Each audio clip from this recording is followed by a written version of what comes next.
Hi friends, இந்த mini vlog வந்து சூப்பரான ஒரு ஸ்நாக்ஸ் ரெசிபியோடு இருக்கும். ஸோ கிட்ஸுக்கு ரொம்ப ஃபேவரட்டான ஒரு ஸ்நாக்ஸ் வந்து ஹெல்த்தி அண்ட் குயிக்காக வந்து பார்க்கலாம். தேவையான இன்க்ரீடியன்ஸ் என்னென்ன, எப்படி ரெடி பண்ணுறதுன்னு சொல்லிட்டு பார்க்கலாம்.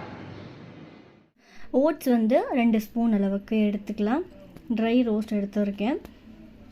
அண்ட் இதோட ஒரு 1.5 ஸ்பூன் அளவுக்கு ராகி மாவு வந்து எடுத்துக்கலாம். ஸோ இதுக்கு நம்ம மோஸ்ட்லி கோதுமை மாவு பேன் கேக் ஆட் பண்ணுவோம். ஸோ அது வேண்டாம், நம்ம இந்த மாதிரி ட்ரை பண்ணலாம். டேஸ்ட் நல்லாயிருக்கும், அவ்வளோ சாஃப்டாக இருக்கும் சாப்பிட்றதுக்கும்.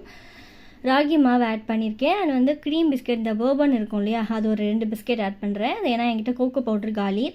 கோகோ பவுட்ரு இருந்துச்சுன்னா கொஞ்சமாக கோகோ பவுட்ரு ஆட் பண்ணிக்கலாம். ஸோ இதில் ஒரு மீடியம் சைஸ் பனானா ஆட் பண்ணிவிட்டு இதில் மெயினான ஒரு இன்க்ரீடியன்ட் பார்த்திங்கன்னா ப்ளூபெரி. ஸோ ப்ளூபெரி வந்து அவ்வளோ வாசனையாக இருக்கும் நம்ம பேன் கேக்கில் ஆட் பண்ணால். அதனால் ஒரு கைப்பிடி அளவுக்கு ப்ளூபெரி ஆட் பண்ணிவிட்டு ஸ்வீட்டுக்கு நாட்டு சக்கரை சேர்த்துக்கலாம்.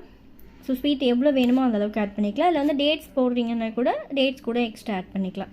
நான் டேட்ஸுக்கு பதிலாக அதில் நான் ப்ளூபெரி ஆட் பண்ணிட்டேன். அண்ட் வந்து முந்திரி எவ்வளோ வேணுமோ அந்தளவுக்கு முந்திரி சேர்த்துக்கலாம். பாதாம் ஆட் பண்ணணுன்னா பண்ணிக்கலாம். பாதாம் நான் ஊற வச்சுருக்கேன் அவன் சாப்பிட்றதுக்கு கொடுக்கறதுக்கு. ஸோ முந்திரி பருப்பும் சேர்த்துட்டு நல்லா வந்து பால் சேர்த்து ஸோ இந்த ஒரு பதத்துக்கு அரைச்சி எடுத்துக்க போகிறோம். ஸோ இந்த க்ரீமே வந்து அவ்வளோ நல்லாயிருக்குங்க. சரி, இந்த மாவே வந்து பார்த்திங்கன்னா க்ரீம் மாதிரி அவ்வளோ நல்லாயிருக்கும்.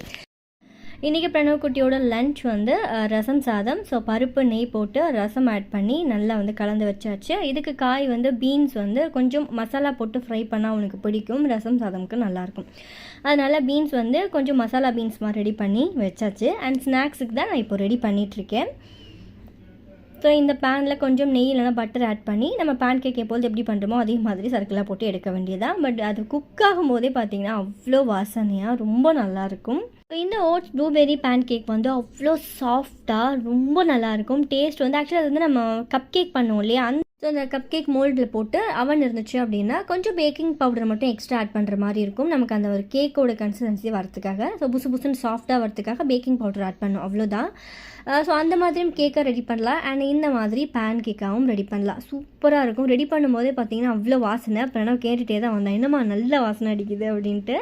ஸோ இந்த ஹெல்த்தியான ஸ்நாக்ஸ் நீங்களும் உங்கள் குட்டீஸ்க்கு வந்து ரெடி பண்ணி கொடுங்க. பிடிச்சிருந்தா மறக்காமல் இந்த மினி விலாகை லைக் பண்ணிக்கோங்க. அண்ட் ஒரு சப்ஸ்கிரைபர் நீங்கள் என்ன நெயில் பாலிஷ் கலர் போட்டிருந்தீங்க அப்படின்னு சொல்லி கேட்டிருந்தாங்க. ஸோ இப்போ நான் நெயில்ஸ் எடுத்துகிட்டு ரிமூவ் பண்ணிட்டேன். லாஸ்ட்டு விலாக் பார்த்துட்டு கேட்டிருந்தாங்க. ஸோ அந்த கலர் வந்து இப்போ நான் காட்டினேன் இல்லையா, அந்த கலர் தான். அதோட லிங்க் நான் தேடி உங்களுக்கு நான் கொடுக்குறேன். மேபி வேணும்னா செக் பண்ணிக்கோங்க. அண்ட் இந்த ஃபுட் கவர் பார்த்திங்கன்னா நல்லா இருக்குங்க. இது வந்து நான் அது 3வது டைம் வாங்குகிறேன். ஸோ உங்களோட ஃபுட் நீங்கள் கேர் பண்ணணும் அப்படின்னு நினச்சிங்கன்னா ஷுவராக அதை ட்ரை பண்ணி பார்க்கலாம். குட்டி குட்டி விஷயங்கள் வேணும் அப்படின்னா மறக்காமல் நம்ம சேனலை ஃபாலோ பண்ணிக்கோங்க. நெக்ஸ்ட் ஒரு சூப்பரான வீடியோவில் உங்களை மீட் பண்ணுறேன். பாய்.